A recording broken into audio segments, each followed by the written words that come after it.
Welcome to Potluru వంటలు. రొయ్యలు లేదా ప్రాన్స్, వీటిలో ఒమేగా 3 ఫ్యాటీ యాసిడ్స్ ఉంటాయండి.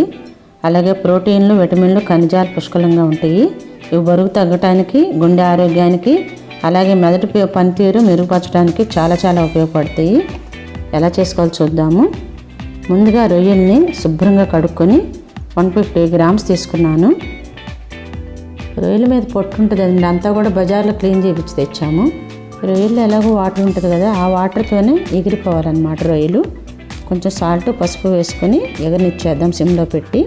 మూత పెట్టి ఉడకనివ్వాలి. 350 గ్రాములు బాస్మతి రైస్ తీసుకుని 1-1.5 చొప్పున వాటర్ పోసి 2 విజిల్స్ వస్తే చాలు కుక్కరు. అలాగే గ్రీన్ క్యాప్సికమ్, ఎల్లో క్యాప్సికమ్ తీసుకుని సన్నగా ముక్కలు చేసుకోవాలి. ఫ్రైడ్ రైస్కి ఎంత సన్నగా తరుక్కుంటే అంత బాగుంటుంది ఫ్రైడ్ రైస్. అలాగే ఉల్లికాడలు కూడా సన్నగా తరిగి రెడీ చేసేసి పెట్టుకోవాలి. ఈ రొయ్యలు ఉడికేలోపు రొయ్యలు చూడండి ఊరికే మగ్గిపోతాయి 5 మినిట్స్లోనే. నీరు ఎగిరిపోయింది, ఉడికిపోయింది శుభ్రంగా. దీన్ని పక్కన పెట్టుకుందాము. ఇప్పుడు ఒక బాండీ పెట్టుకుని చక్కగా ఆయిల్ కొంచెం ఎక్కువే పడుతుంది ఫ్రైడ్ రైస్కి. కాస్త ఆయిల్ వేసేసుకొని దాంట్లో 1/2 స్పూను అల్లం వెల్లుల్లి పేస్ట్ వేసుకోవాలి.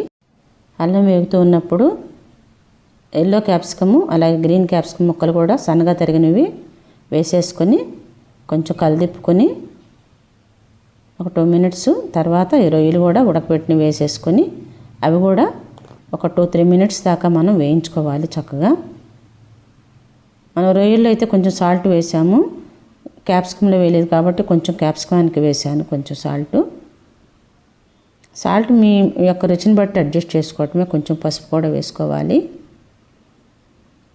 మనం కట్ చేసి పెట్టుకున్నటువంటి స్ప్రింగ్ ఆనియన్స్, ఉల్లికాడలు ఇవి కూడా వేసేసుకొని కొత్తిమీర ఆప్షన్ మీ ఇష్టము, అసలు కొత్తిమీర వేయాల్సిన అవసరం లేదు. కానీ స్ప్రింగ్ ఆనియన్స్తోనే చేస్తారు ఫ్రైడ్ రైస్.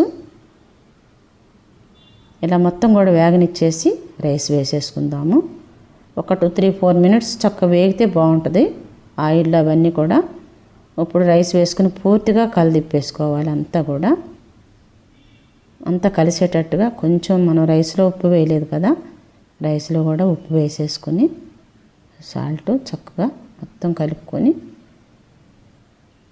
చివరిలో పెప్పర్ పౌడర్ వేసుకోవాలి. దీంట్లో కారం వేయమండి, మనం పెప్పర్ పౌడరే వేసుకోవాలన్నమాట. చూడండి అట్లా పూర్తిగా ఫ్రై అవ్వాలి, బాగా కలిసేటట్టుగా. ఒక 2-3 మినిట్స్ మనకి అంతా కూడా మెల్ట్ అయ్యేటట్టు పెట్టుకోవాలి. ఇప్పుడు పెప్పర్ పౌడరు 1 స్పూన్ దాకా వేసాను. రెడీ అండి. చూడండి ఎంత బాగుందో. అందరు కూడా తినొచ్చు అన్నమాట. చేసుకుని ఇంట్లో ఒక ప్లేట్లోకి సర్వ్ చేసేసుకుందాము. చూడండి ఎంత బాగుందో. రెడీ అండి.